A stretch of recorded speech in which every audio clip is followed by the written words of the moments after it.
Alright guys, sorry about the delay, sorry, and the lack of the organisation with this one. Pretty much mostly my fault, but we'll get to that later. Anyway, we've got Pharos and FF and EZ facing off in our third place finals. So I know it's a bit weird to be playing this out after the grand final, but at the same time, I don't think it cheapens it any. So we're gonna start out with a Celt v Celt on our Ghost Lake, it seems.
Second time's the charm, it seems lately.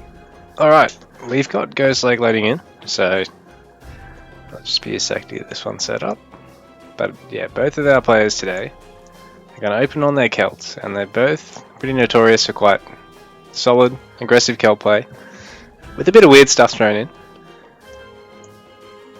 So, we're going to take it away.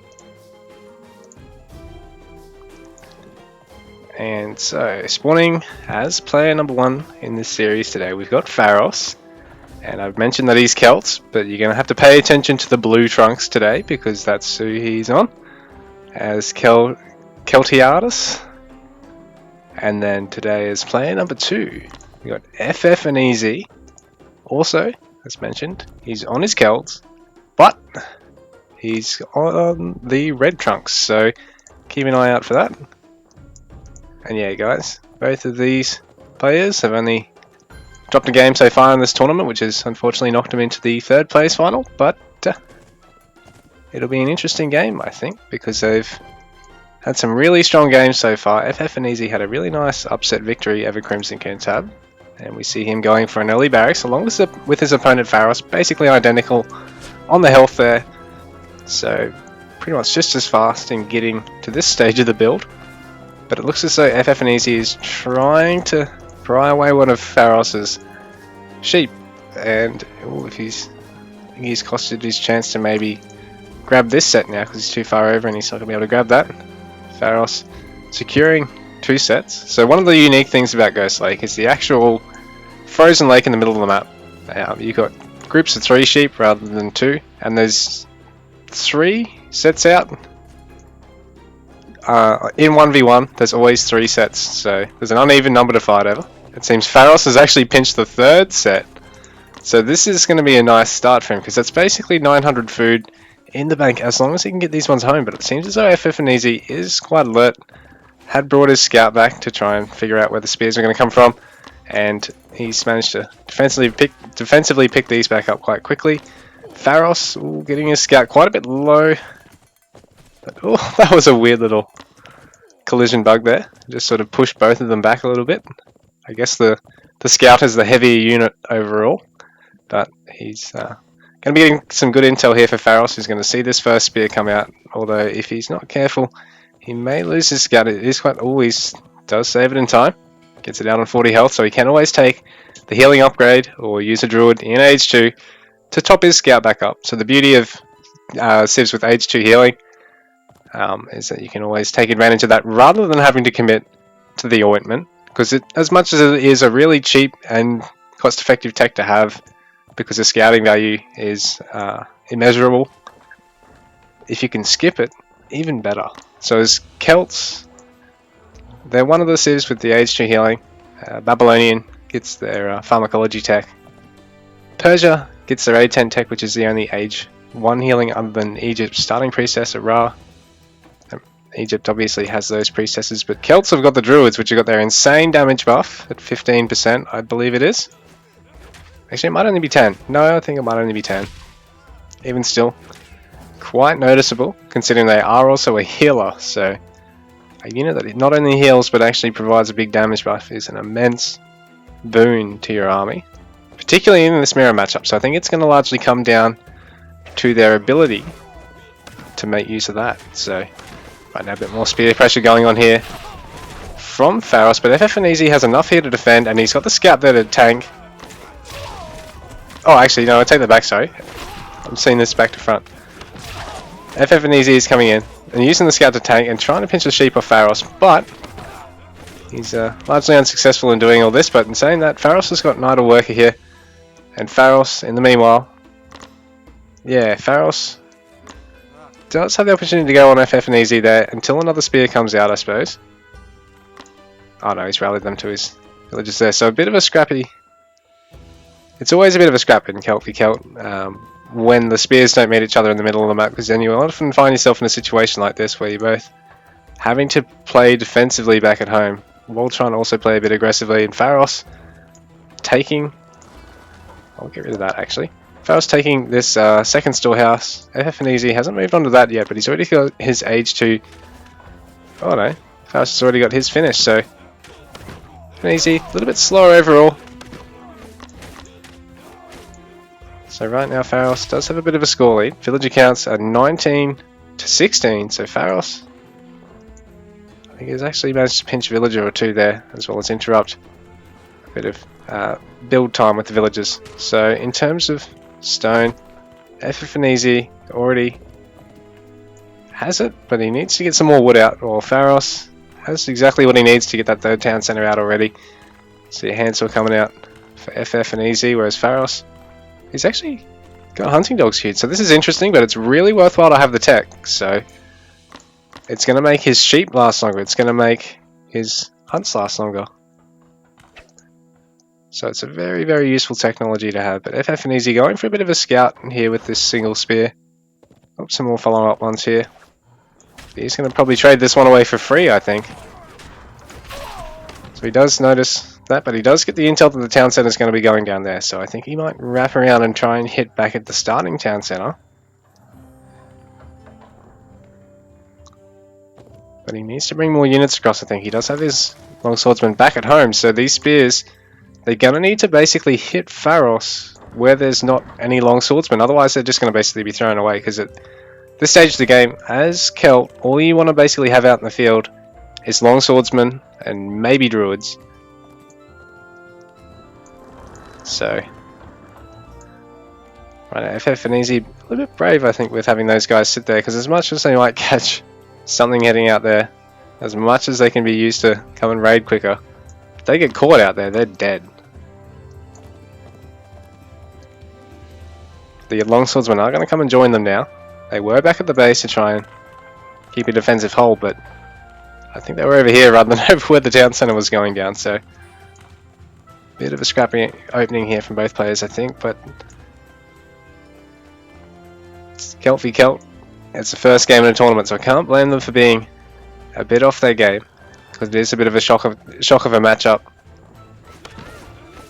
And FF is actually going to get a villager snipe here on that last hunt, so I guess one of the disadvantages of going with the hunting dogs is that if you do split across your hunts well, you actually end up being on your starting and your second hunt for quite some time, and it does give your opponent an opportunity to read into that and maybe pick off a villager or two. But we've got 30 villagers to 25, and FF and Easy throwing up a fairly quick armory, but Pharos has already got one down, so both players opting to go armory before the druids, or before another barracks.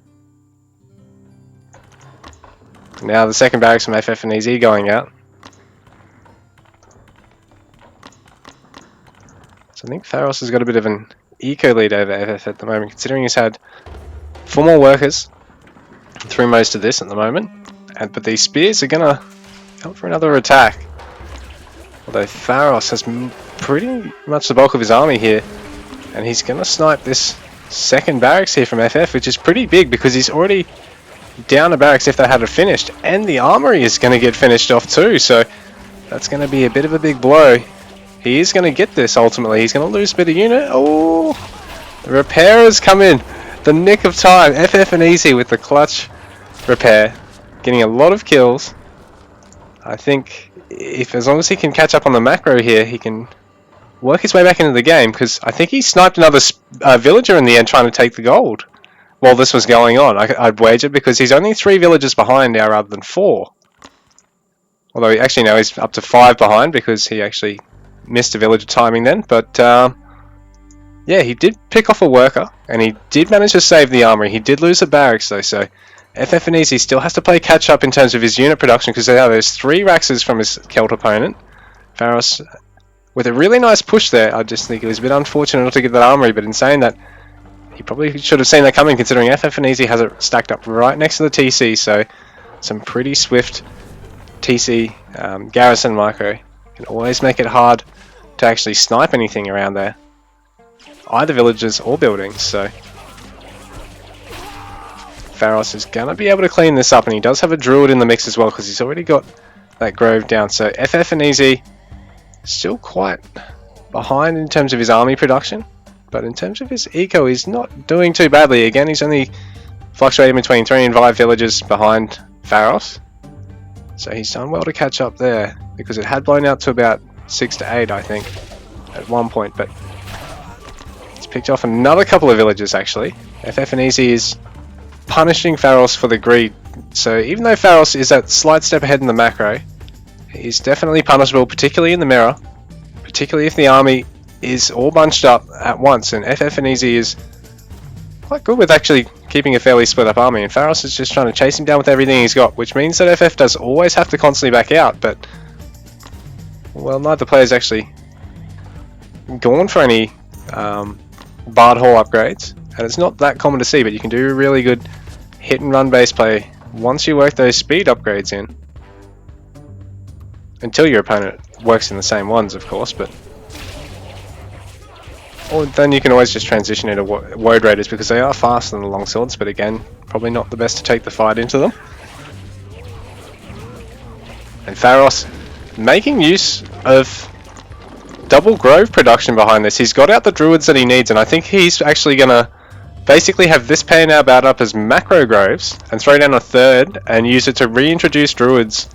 Now that he's sort of already got 3 out, but probably wants to take it to 5 to 7 pretty soon, I think he's probably going to do that, where he uses this one as an army grove, uses these 2 as macro groves, which is really, really nice to see. He's already gone for the hunting dogs tech, so the synergy of that is really going to pay for itself, particularly in this matchup, when your opponent, who's also Celt, is restricting themselves back onto the berries eco.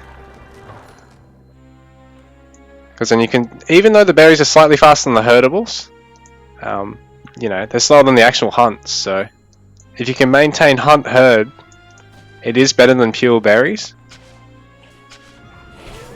in terms of eco. But in saying that, Pharos is going for a really brave push around the far side of his opponent's base, and FF does have a nice amount of units here to defend. He is on roughly even population, so he is going to have this defender's advantage, and he is going to have his brewing kicking in first. It's a nice little health boost, although it does really only work out to an extra hit in the matchup. But it looks like Pharos has really managed to clear through most of the army at this stage. Although I don't know if he'll be able to stay, because he is starting to rally everything back across. Can FF recover in time in this matchup? He does still have a Druid alive at the back of all this, marking him back, marking a huge chunk of villagers away here, because he wants to maintain gathering, but he doesn't want to lose any of these, and there is a couple of low villagers amongst this. He is going to ultimately clean this up, so that Druid really paying for itself. Pharos actually opting to run back out. He didn't quite get the parade push out there. He probably really should have had everything rallied immediately as soon as he knew that he was committing to this fight, in a sense, because then he could have had the supporting troops come through. But now he's going to have to try and form another death ball and try and break FF and EZ again. But this time, FF's not going to be so far down in terms of the production, I don't think. Oh, Pharos is already up to 6 barracks, so... But FF is also getting to 6 barracks. So again, yeah, I don't think Pharos has that much of a lead over FF as the scores say, because he is really only up by a worker and does really only have that age up on the units in the bank. Oh, actually, yeah, FF is going to have to work to get a lot of food. He has got a lot of units up here at this hunt, but this is not going to last very long. He has taken hunting dogs himself, but he's not going to have made the value out of it, I don't think, and he's going to need to keep expanding onto the hunts or throw down double groves like Pharos has, or even triple grove, sorry, like Pharos has, in order to maintain that good food income, rather than having to throw down a whole bunch of farms, spend 100 wood at a time on each of them. Pharos already taking the 3rd TC. This isn't losable. I mean, this isn't unlosable yet from his perspective, I don't think, because FF is going to constantly keep trying to apply pressure around on the map, but he does need to keep up that 2nd TC villager production. He's got H2 coming out, but he doesn't have any villagers on the way, which is a bit going to make things a bit tough, because he isn't quite where he needs to be in terms of villagers. Ideally, you probably want to have about 70-75 so that you can get to 15 or 20 caravans, I think, and then worry about possibly deleting more villagers to get more caravans. And this is going to be an armory snipe from FF, and he is going to be able to push away these defending units from Pharos, while Pharos tries to take some value out in the map himself by shutting down FF's berries over here.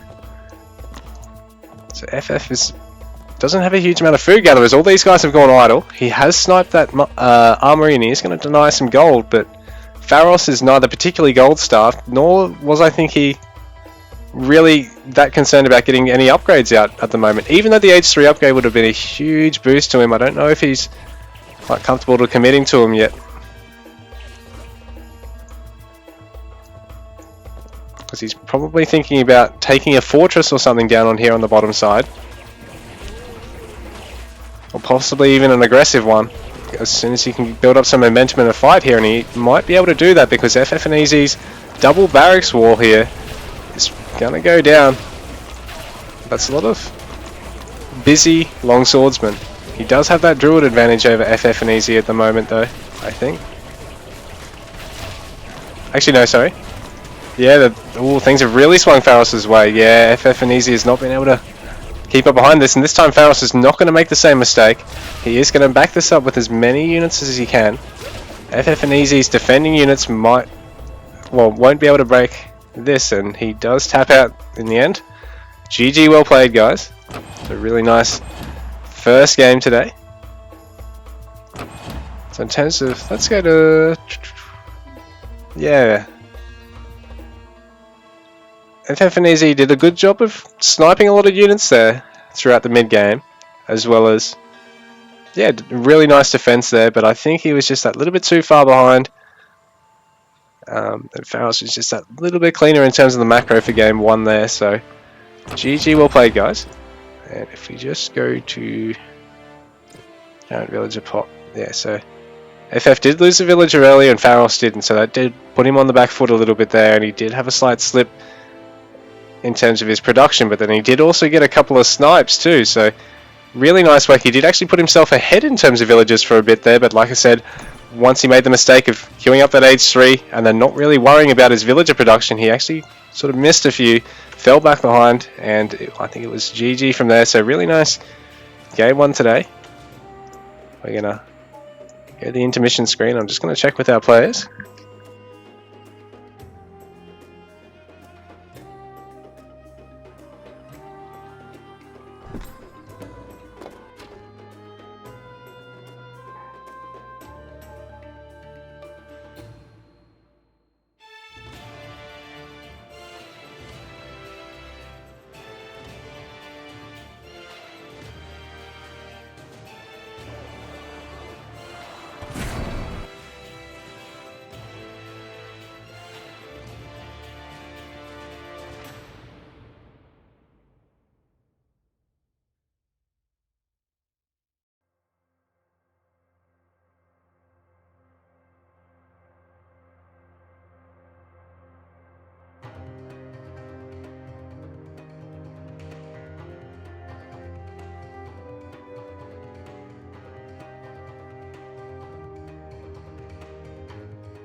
Alright, sorry guys, we're back. And it looks like we've got a Persia versus Celt this time. Pharos has opted to switch to his other favourite, and FF and Easy sticking with his main gun, so I will take it away. So spawning, it's player number 1 today. Taking first blood in the matchup, we've got Pharos spawning as a Persian player with the blue trunks. Player number 2 today, spawning as a red Celtic player. You would have seen him in a lot of games as a red Celtic player, I think. We've got FF and Easy, all the way from Peru, kicking ass in 400 ping, as he always does. So, both of these players, very aggressive players, even on this map. One of them's opting for a barracks. Looks like Pharos is just getting the wood he needs to do the same, I'd imagine. Still distance gathering that wood, so yeah, definitely doing so. A little bit slower on that barracks than FF and Easy this time, whereas both players threw it down pretty much identically last game.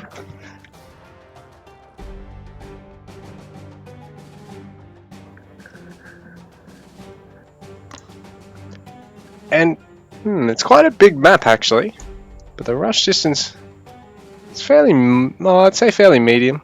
I wouldn't say it's long. Long is like watering hole or something like that. Like, holy, that's a big map.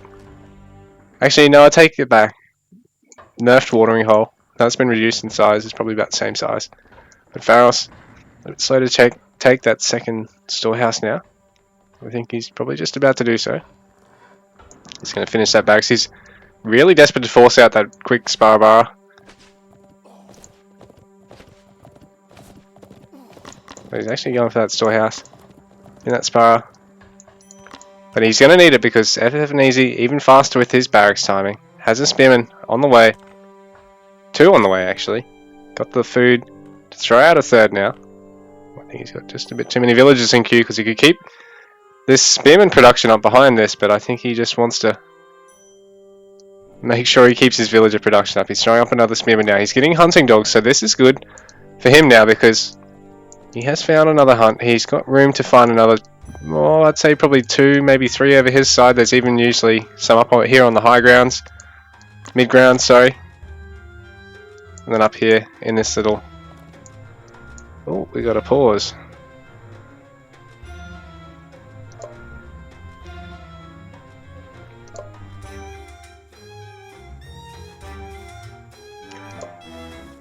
Oh, Pharos doesn't have a second gold mine on his side. You can't see that.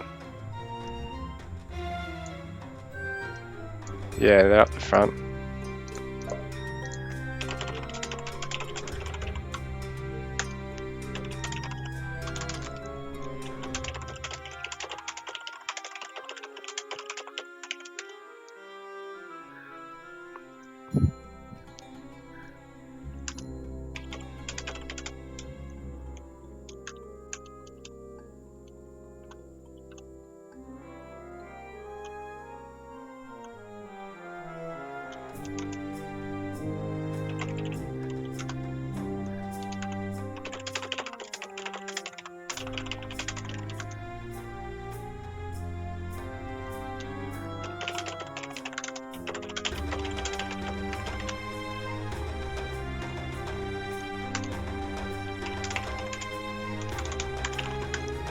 Yeah, alright, cool. Well, it seems as though Pharos is opting to stay.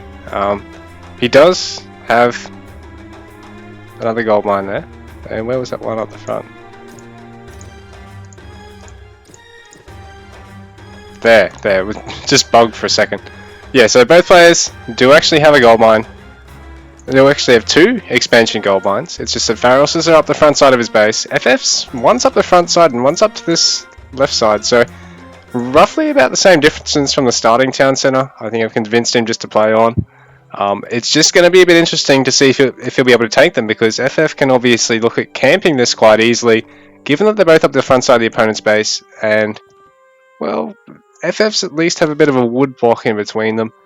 Pharos's are pretty dangerously close together. I mean, a fortress could probably cover both of those, whereas you couldn't really fort that. So, but in saying that, that's not going to be a huge issue till the mid game or the late game. So Pharos taking his H2. FF has his on the way. Is up in terms of production overall with those early spears. But he's got 5 to fight against 5, which is not the greatest of trades, although he is going to snipe one at a time. Has brought the scout in for a bit of an assist here. Pharos is going to look at trying to snipe one spear at a time too, but he's traded away a couple of Sparabara, sorry, in doing so. But FF is ultimately not going to be able to win this trade with what he's got here. He does have these other 2 spears, but he needs to make use of them either coming in here, although he probably doesn't have the health to do that with only 2.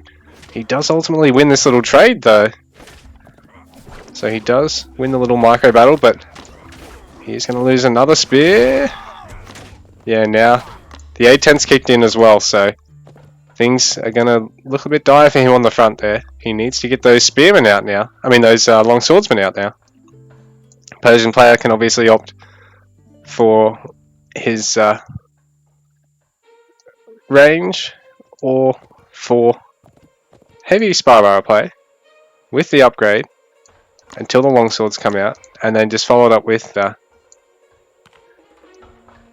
lots of bowmen as well, and avoid the Asabara. But then he can also introduce the Asabara after introducing fairly quick bowmen and force the Celt to have to play with heavy amounts of spearmen and obviously switch back to Spara, or just take the game into a longer game. Both players can really make use of different army compositions here. The Celt, obviously, the spearmen with their champion upgrade are going to mean that they can snipe buildings quite easily with the bonus damage. But then the long swordsmen are going to prove to be a little bit more versatile, given that they can fight the Sparbara quite evenly without needing to back down as soon as you enter the A10 radius. But right now, Pharos is going to try and take one of these distant golds.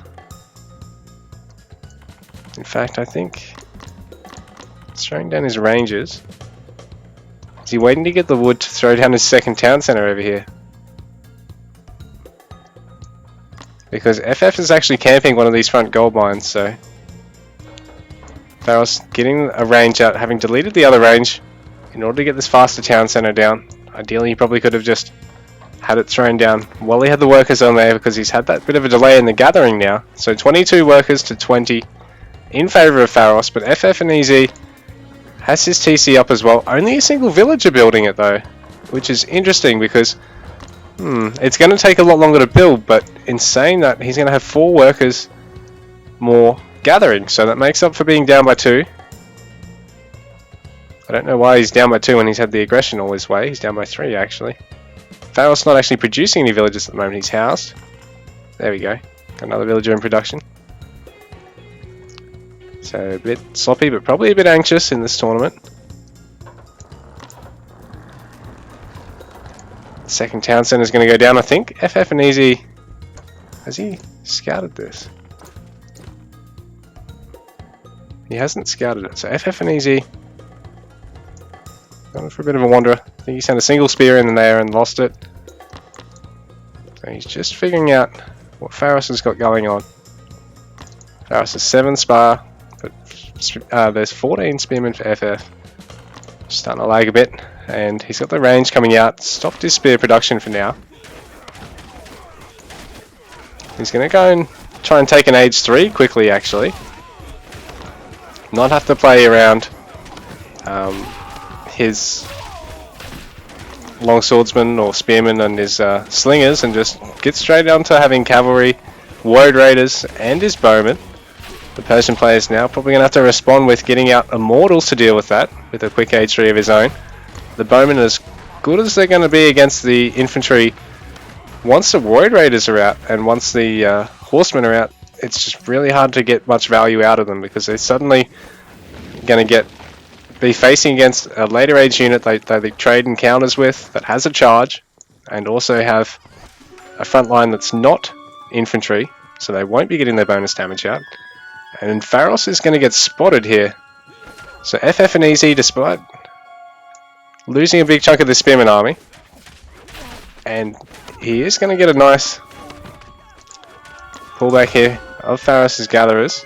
He's down to 6 food gatherers behind this. So 26 villages to 31. So FF and Easy really costing himself with that slow second town centre. But he's also managing to get a bit of value out in the field, camping a lot of the food out on the Pharos' side of the map. He's done well. He's denied 2 hunts overall with this little spearman army.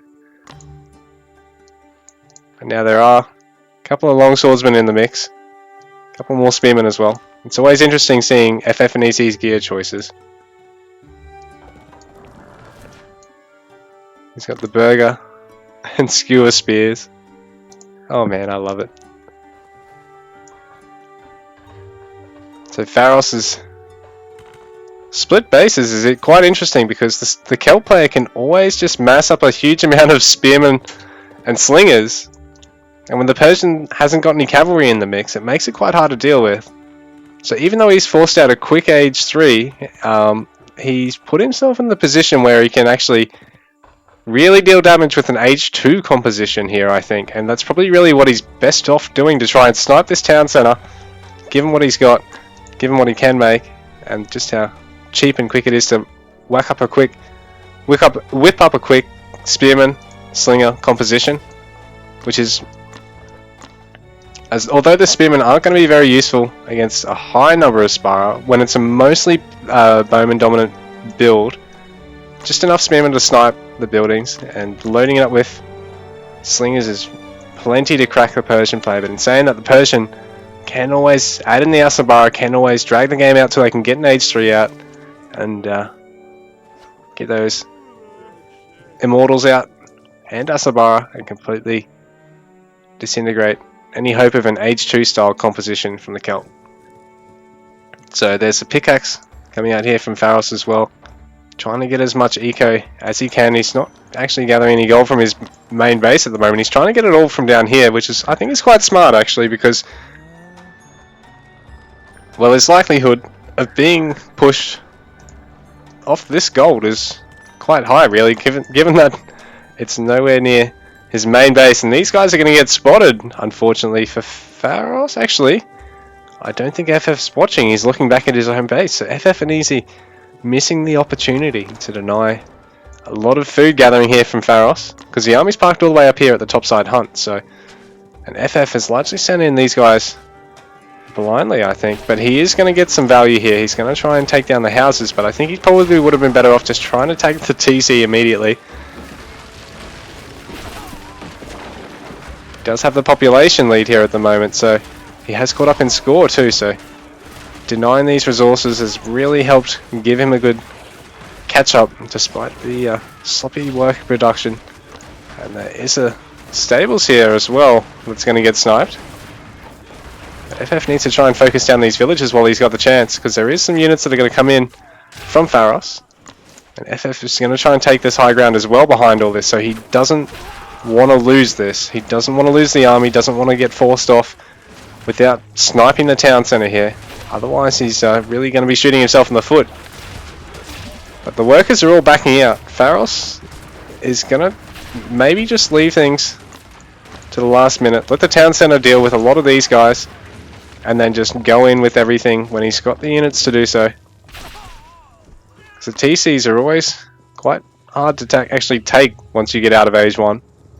Especially once you get to age 3 as well, which Pharos has kicked in the middle of that, so it got a big chunk of health, big chunk of damage.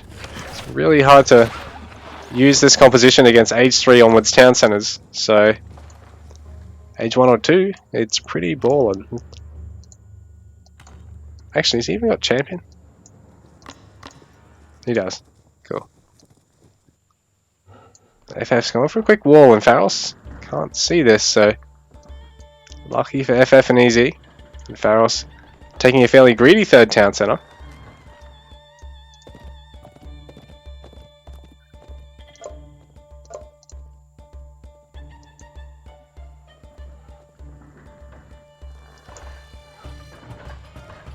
So Immortals coming out for the Persian.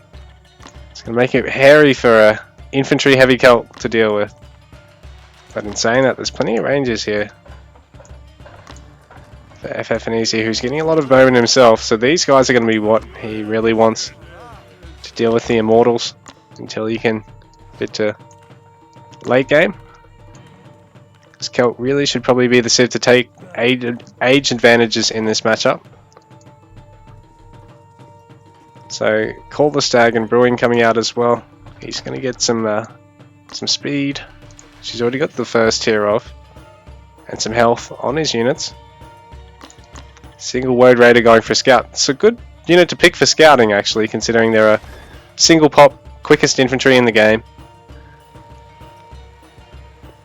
So he's going to figure out what Pharos is doing, I think, with this. Like a observer going out. Although he hasn't really seen much, he's missed the opportunity to catch anything there, but he's actually just massing up a big chunk of woads. Probably wants to try and hit Pharos up here. Oh, he's found a gap in the tree line, actually. Unfortunately for Pharos, unfortunately for FF and Easy, he's going to be able to get a bit of value out of these Woad Raiders already. So, villager count 64 to 56. The third town center of Pharos proving to be a bit of a big hit. There's no third one for FF just yet, but in saying that, he did get about 4 or 5 worker kills. So he's down by only 12. He needs to get this third town center out sometime though. Walls going up here from Pharos, and they've already been upgraded. FF's got his upgrade on the way. Call the ball, second health upgrade for the Celt infantry coming out. So, but there's a big pocket of Immortals here and Takabara, so these guys are actually, well, the Takabara not so much, but the Immortals are going to be what he needs to really repel woads. He just needs them preemptively placed in the best spots all around his base, because FF's going to be relentless with these Woad Raiders. More of them coming in now.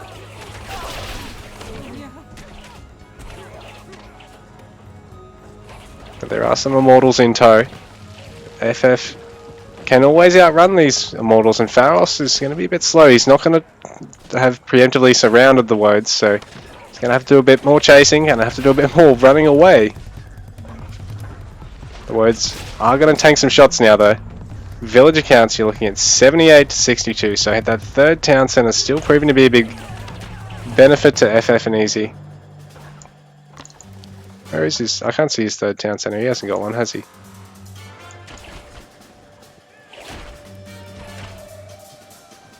Whereas Pharos is just short on houses, so. Oh, but FF and Easy are going to continue to get some value out of these woads. The Immortals are stopping in their tracks. Every time they delay, is more villagers going down, more villagers running away. But in saying that, it's a good little angle to be hitting the woads from. Most of them going down now. FF and Easy going to have to rely on a lot of bowmen. Maybe need to get some horsemen in the mix just to tank the Immortal fire without just dying to it. That and the bowmen, because the bowmen and Immortals both counter infantry, so woads alone aren't going to be able to deal with that.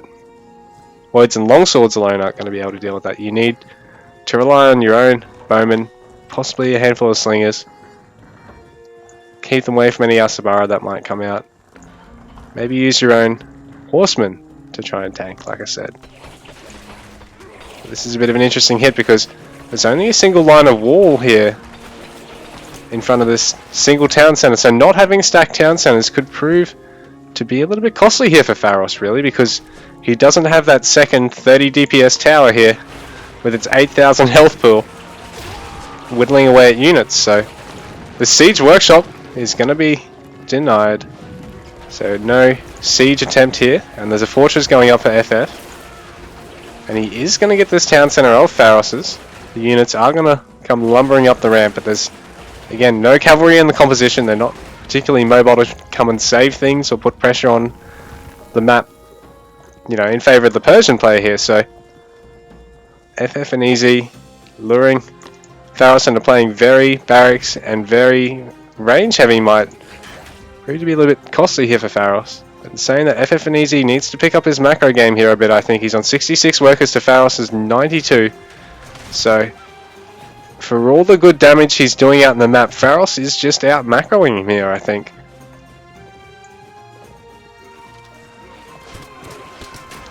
Ooh, disengaged quickly there from FF. He doesn't want to throw away the Woad Raiders. He needs to probably try and flank them around the back here.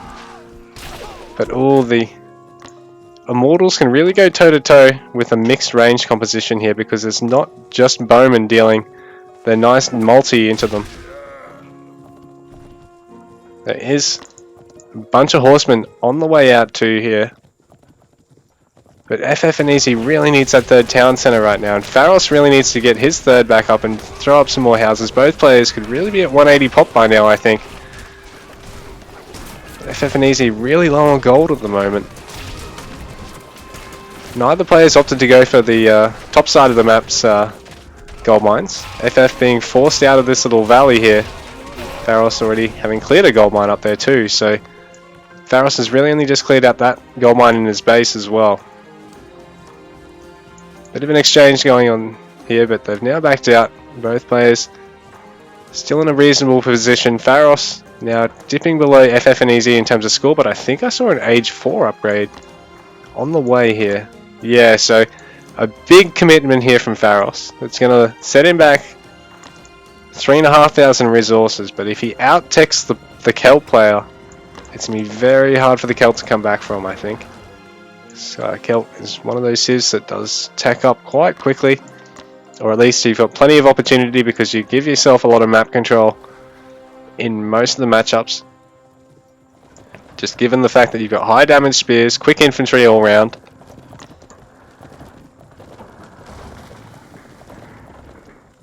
But Pharos is really heavy on the walls. FF has already got a ram placed here, but it's not going to get him any value. He probably needs to just break down that gate, back it off and run it around somewhere else, or just slowly try and chip through these gates while his army's pushing elsewhere, just to keep Pharos occupied in multiple places. And this Golden Age kicking in for the Persian is going to be pretty hefty. He's at 180 pop. FF and Easy, he's finally got his third town centre down, but it's been a bit slow. And that means his fourth is a little bit away still. He doesn't have any wood. Needs to still get a bit more stone if he wants to get Age 4 and get that fourth town centre. Make use of the Age 4 units. Okay, so the ram is going forward, but like I said, without any other form of distraction, Pharos is going to pick this up and pretty much be able to respond to this without even sending his whole army, I think. I think he's going to realise that it is a bait play, because FF is going for the Woads around the other side of the map. And left unchecked, they can do a lot of damage, but they are going to run into double stacked walls. There aren't going to be anything on the high ground here for them to clean up easily. FF even doing what he can to clear out these storehouses, just so his opponent's got as little vision as possible, little potential to just get on that last 200 stone or whatever it is on there, 80 stone. Why would you even bother? More walls going up from Pharos though. So the Great Wall of Pharos still stands tall. He's even got room for a third set there. Nice cost-effective walling. FF is going to try and put a bit of pressure on this top side, and again, the walls are going to prove to make it a bit difficult for FF and Easy to get any rating value out. He really needs to probably have rams over both sides of the map, I think, if he wants to try and maintain a lot of pressure. He does manage to pick up on the fact that he needs to chip through the second set quite quickly there, but there are now Asabara in the mix with Champion, so the nice 500 health pool. It's not the greatest of fights for the Woads to take. Yeah, once the charge has gone out for the Woads, it becomes really hard for them to actually last in the fight, because the Asabara Champion, not only have they got a slightly bigger health pool, they've got bigger damage as well. And the Woads just don't hit as hard, nor have as much health.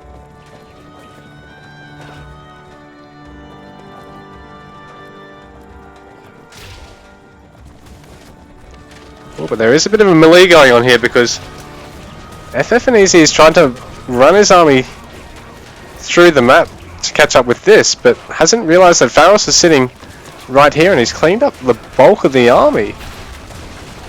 So Pharos' heavy immortal bowman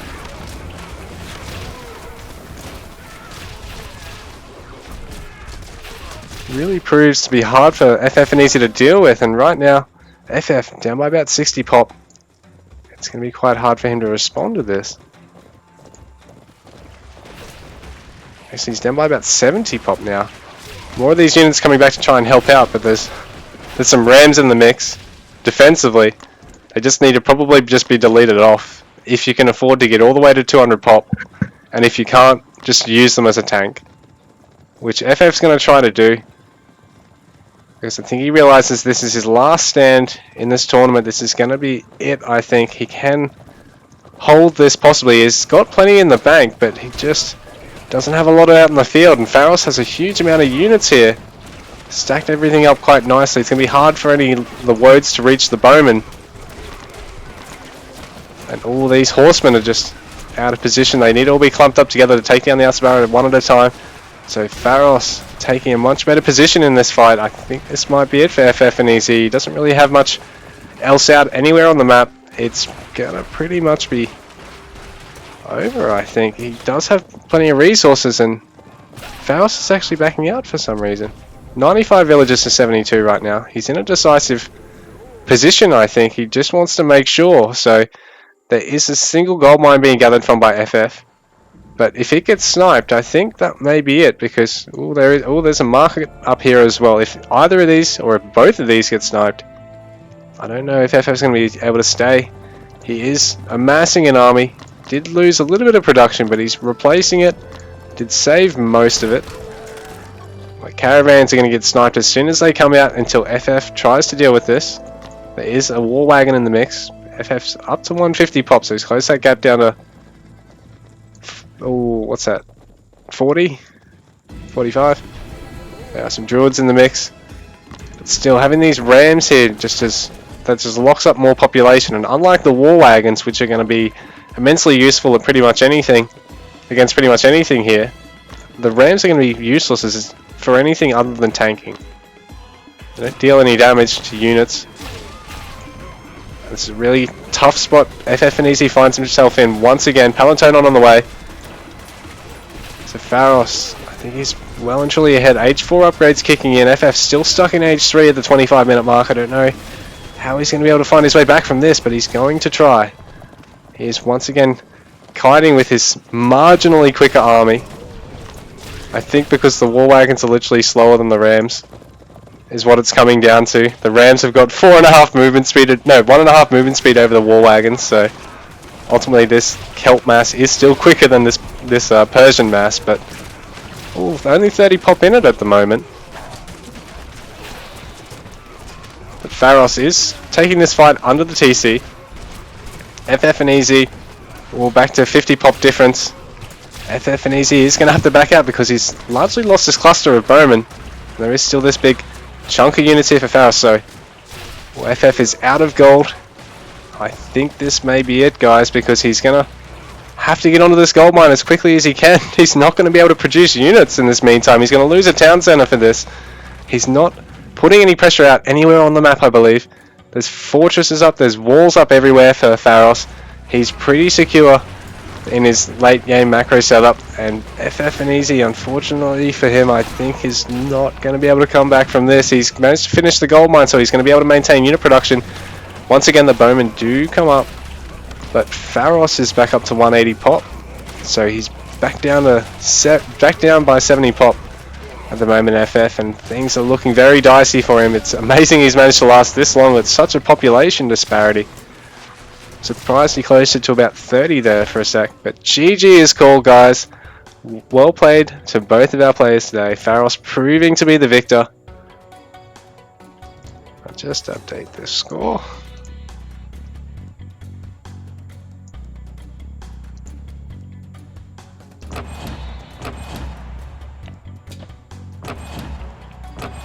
So I do feel like FF and EZ had some very good rating over the course of these games, but I think he just really slipped in terms of macro compared to Pharos. If you go to the villager population, yeah, he oftentimes wouldn't produce villagers as quickly as his opponent, have some downtime, but then also score some more kills, which was nice to see. And there was this point where FF in the early game, in that Age 2, when Pharos had opted for that distant town center, and then, you know, FF had really dealt some damage out in the map, sort of run him down, snipe those two hunts. Where was the other one? Up here somewhere. sniping those 2 hunts, taking that town center. There were a couple of stages where FF looked really solid. I think his macro just let him down today. But GG, well played, guys. It was a nice couple of games. And thank you all for watching, and I apologize for the irrational splitting up of the 2 games. But yeah, cheers for watching, guys. We'll see you around.